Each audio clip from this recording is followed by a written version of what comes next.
They all lost their jobs overnight. The sudden breakup impacted Beijing, Shanghai, and Dalian. Programmer Zhang Heng arrived at the Huanyu building in Phase 1 of Zhongguancun Software Park as usual. This is the location of IBM's Software R&D Center.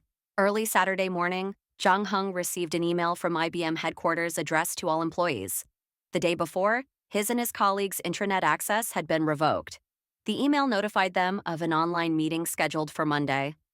It was the longest weekend Zhang Heng had ever experienced. The meeting started on time that morning. IBM's Vice President of Global Enterprise System Development spoke first, saying it had been a very difficult decision, but the development tasks in China would be transferred to other overseas bases. Immediately afterward, the general manager in charge of IBM Zed and Linux One and the vice president of storage engineering also spoke. The three executives concluded the meeting in less than 3 minutes. In a few short sentences, the fate of IBM's China R&D Center was sealed. Thousands of employees across Beijing, Shanghai, and Dalian, including those from the China Development Laboratory, CDL, and the China Systems Laboratory, CLS, lost their jobs overnight. From that point on, IBM only maintained consulting, sales, and technical support operations in China. Within the next 2 days, Zhang Heng received his severance package. There was a 2-month buffer period, compensation of N+3, and the year-end bonus to be paid out the following year. The process moved so quickly that Zhang Heng barely had time to react. It felt like being dumped by a heartless partner. Gradually disintegrating, collapsing in an instant. Hemingway's novel The Sun Also Rises describes a businessman in a desperate situation.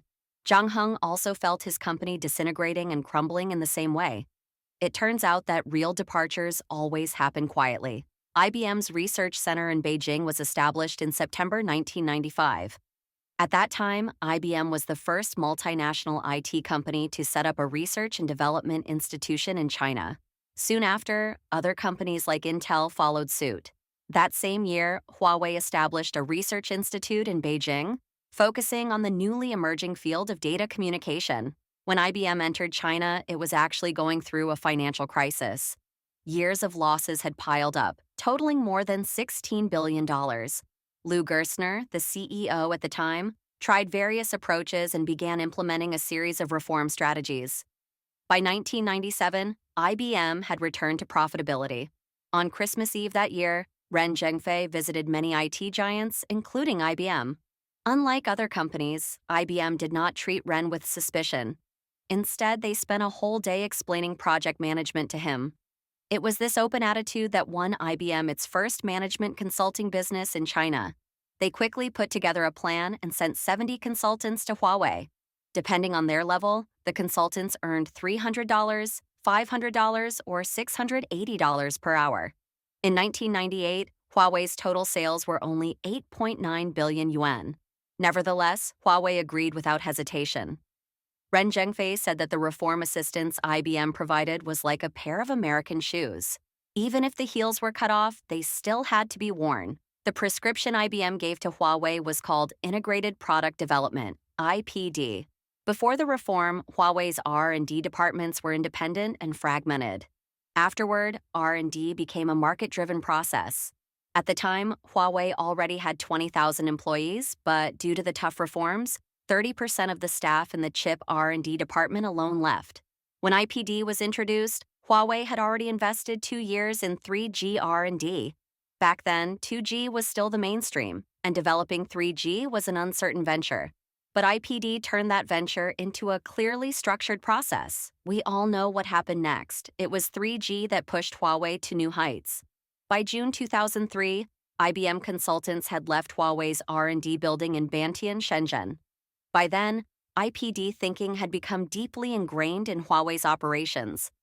A team of internal process experts trained by Huawei was ready to take over from the IBM consultants. When people looked at IPD again, it was 2021.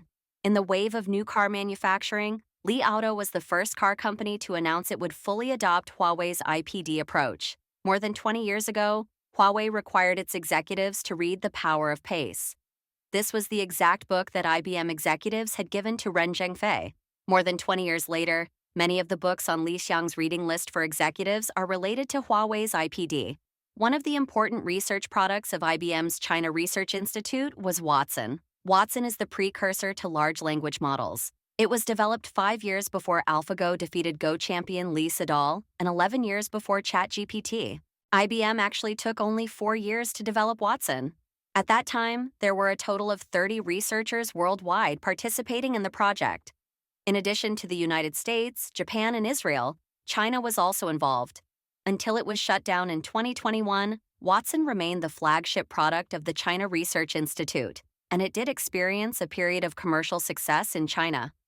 IBM first ventured into the field of clinical applications for cancer treatment. IBM commissioned a consulting company to conduct a survey at the time, and they found that in some areas of Northeast China, doctors' treatment plans for cancer patients aligned with standard guidelines. However, building a hospital information system is extremely expensive. For high-end private hospitals, the cost may reach hundreds of millions of dollars. Additionally, doctors' interests were deeply tied to pharmaceutical companies, and the introduction of Watson would undoubtedly disrupt these relationships. Even in the face of these challenges, Watson entered the market in 2016. By analyzing 300 medical journals, over 200 textbooks, and nearly 15 million pages of text, Watson was able to assist oncologists in formulating treatment plans. By 2018, Watson's medical system had spread to nearly 80 hospitals in 22 provinces and 43 cities in China. Sales revenue from the Greater China region accounted for half of Watson Medical's global quarterly revenue. The digitalization of China's banking industry started with IBM. In the 1980s, the People's Bank of China launched the YBS Bank Insurance System project, and a key part of this was the introduction of the IBM 360 system. The digitalization of 13 Chinese banks in Hong Kong was also facilitated by IBM. In 1987, IBM's customized Safe2 system for ICBC was rolled out on a large scale. Soon, the Bank of China and China Construction Bank followed suit. At that time, most banks still operated manually, keeping accounts by hand. IBM began with banks, and as its business expanded, it leveraged its customer base and servers to sell software and services, becoming a dominant force. However, this honeymoon period didn't last long.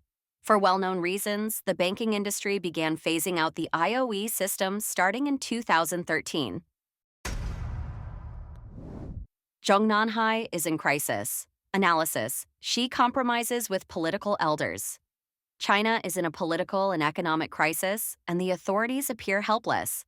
At the October 1st reception marking the 75th anniversary of the founding of the Communist Party of China this year, retired Communist Party elders such as Li Ruihuan and Wen Jiabao made a high-profile appearance, sparking widespread interpretations.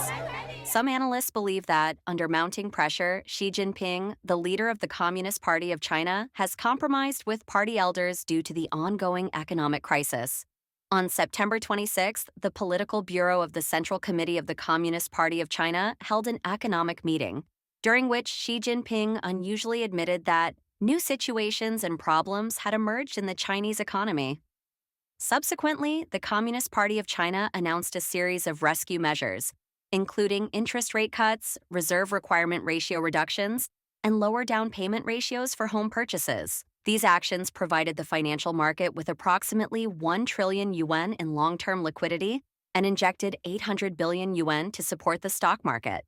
On October 8th, the Chinese authorities stated that most of China's nearly 6 trillion yuan in government investment this year has been allocated to specific projects.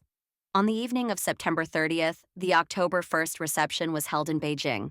Footage broadcast by the CCP's official media showed that both former and current members of the Standing Committee sat together at a large table that night, with former Premier Wen Jiabao and former CPPCC Chairman Li Ruihuan seated next to Xi Jinping. This triggered various speculations from observers. This arrangement reportedly confirmed that during the recent Beidaihe meeting, many party elders sent representatives to pressure Xi. Now, these elders are being brought out to create a harmonious atmosphere. It seems clear that Xi Jinping's previously consolidated power has suffered a setback, and the struggling domestic economy is forcing him to adopt rescue policies reminiscent of Wen Jiabao's approach.